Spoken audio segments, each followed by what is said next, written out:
Hi ഫ്രണ്ട്സിൻ്റെ പുതിയ വീട്ടിലേക്ക് എല്ലാവർക്കും സ്വാഗതം. ക്രിസ്മസ് സ്പെഷ്യൽ കുക്കിംഗ് വീഡിയോ ആണ് ഇന്നത്തെ വീഡിയോ എന്ന് പറഞ്ഞാൽ എല്ലാ കുക്കിങ്ങും കാണിക്കുന്നില്ല. മെയിനായിട്ട് ഞങ്ങൾ ബീഫ് സ്റ്റൂ വെച്ചതാണ് കാണിക്കാൻ പോകുന്നത്. ആദ്യം തന്നെ ഒരു ചട്ടി വെച്ച് അതിനകത്തേക്ക് ആവശ്യത്തിന് നെയ്യ് ഒഴിച്ചിട്ട് നമ്മുടെ കിസ്മിസും കാഷ്യൂനട്ടും നല്ലോണം വറുത്ത് കോരി മാറ്റുക. ദെൻ അതിലേക്ക് നമുക്ക് പാക്കറ്റിൽ മറ്റ് സ്പൈസസ് കിട്ടുന്നതില്ലേ, അതായത് ഏലക്കായ, കുരുമുളക്, അതുപോലെ സംഭവങ്ങളൊക്കെ ഇല്ലേ, ഇതിന് ശേഷം അതൊക്കെ ഇട്ടൊന്ന് മൂപ്പിച്ചെടുക്കണം. അതൊക്കെ ഒന്ന് മുത് സെറ്റായി വരുമ്പോഴേക്കും നമുക്ക് സവാള, പച്ചമുളക്, പിന്നെ വെളുത്തുള്ളി ഇവയെ 3 പേരെയും കൂടി നമ്മളിട്ട് ആവശ്യത്തിന് ഉപ്പുമായിട്ട് നല്ലോണം ഒന്ന് വഴറ്റിയെടുക്കണം. അപ്പോൾ അതില്ലാത്തേക്ക് ഞങ്ങൾ കുറച്ച് വെളിച്ചെണ്ണയും കൂടി ഒഴിക്കുന്നുണ്ട്. ഇന്നത്തെ എല്ലാ ഫുഡും ഞാനാണ് ഉണ്ടാക്കിയെന്ന് പറഞ്ഞാൽ ശരിയാവില്ല അല്ലേ.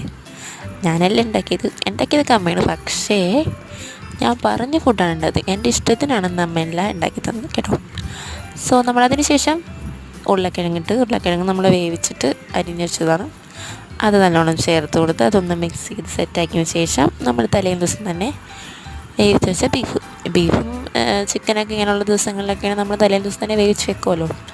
നമ്മുടെ ആവശ്യത്തിന് ബീഫ് എടുത്ത് അതും അതിൻ്റെ കൂടെ ഒന്ന് മിക്സ് ചെയ്ത് അവർ തമ്മിൽ ആ ഒരു കമ്മ്യൂണിക്കേഷൻ സെറ്റായി വരുമ്പോൾ ഇതിനകത്ത് മെയിനൊരു സംഭവം ഉണ്ടല്ലോ അല്ലേ.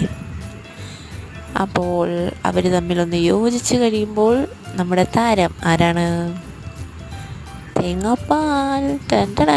കണ്ട, നമ്മളിതിനകത്തേക്ക് തേങ്ങാപ്പാൽ ഒഴിച്ച് നല്ലോണം അവരും കൂടി ഒന്ന് മിക്സായി തിളച്ച് ഒന്ന് കുറുകി വരണം.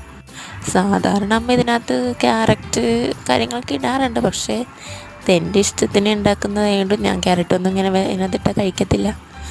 കറി വെക്കുന്ന ക്യാരറ്റൊന്നും ഞാൻ കഴിക്കാറില്ല. സോ അതുകൊണ്ടാണ് ഇത് ഇടാഞ്ഞ് കേട്ടോ.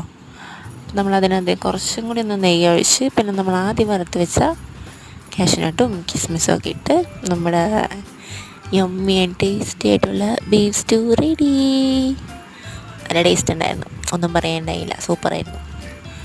അപ്പോൾ ബീഫ് സ്റ്റൂ റെഡിയായി. പിന്നെ ഞങ്ങൾ ഉച്ചക്കലത്തേക്ക് ഉണ്ടാക്കിയത് ബിരിയാണി ആയിരുന്നു കേട്ടോ. ബിരിയാണിയുടെ വീഡിയോ ഒന്നും നമ്മൾ സെപ്പറേറ്റ് എടുക്കണമല്ലോ, കാരണം നിങ്ങളെല്ലാവരും വെക്കുന്ന പോലെയാണ് ഞങ്ങളും വെക്കുന്നത്. വലിയ പ്രത്യേകിച്ച് വ്യത്യാസങ്ങളൊന്നുമില്ല. ബീഫ് സ്റ്റൂവും എല്ലാവരും വെക്കുന്നതാണ്, പക്ഷെ ഞങ്ങളുടെ സ്റ്റൈലൊന്നും കാണിച്ചെന്നുള്ളൂ ഞാൻ. പിന്നെ അതിന് ശേഷം ഞങ്ങൾ ബിരിയാണി ഉണ്ടാക്കിയത്. ബിരിയാണിയിൽ ചിക്കൻ നല്ല സെറ്റായി അതിനെ ഗാർണിഷ് ചെയ്ത് വെച്ചിരിക്കുന്നത് ഞങ്ങളുടെ ബിരിയാണി ദമ്മിട്ട് വെച്ചിരിക്കുന്ന സീനാണ് കാണിക്കുന്നത്. പിന്നെ അതിന് ശേഷം പപ്പടം വറുത്തത് ഞാനാണ്. പിന്നെ സല്ലാസ് ഉണ്ടാക്കിയത് ഞാനാണ്. ഇത് രണ്ടുമാണ് ഞാൻ ചെയ്ത സംഭവങ്ങൾ. അപ്പോൾ അത്രയുള്ള എൻ്റെ വീഡിയോ ഒരു കുഞ്ഞിക്ക് കുക്കിംഗ് വീഡിയോ ആണ്. അപ്പോൾ എല്ലാവർക്കും ഇഷ്ടപ്പെടുന്നു വിചാരിക്കുന്നു. നെക്സ്റ്റ് വീഡിയോയിൽ കാണുന്നതായിരിക്കും. എല്ലാവർക്കും Tata, bye bye, thanks for watching.